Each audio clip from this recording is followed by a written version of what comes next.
where Christians, Muslims and Jews lived fine. In the 1800s it was ruled by the Ottoman Empire.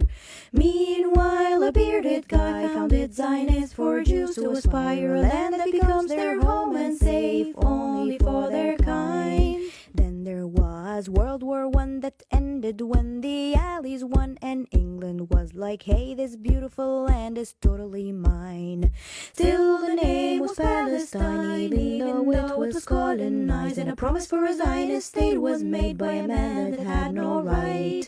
Then more and more Jews arrived seeking refuge, and that's alright until their plan to steal the land was no longer to hide. The year was 1948 when Israel bullied its way into a state. Thousands of Palestinians fled their homes to survive. No right for return, no right for a home, no right to fight for the land that they owned. Israel expanded more and more into an apartheid.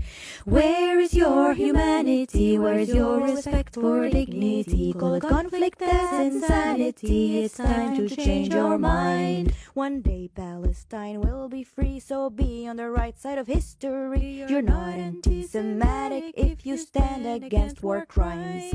Don't be brainwashed by the news. Now you can see for yourself the truth. Learn about the story of Palestine.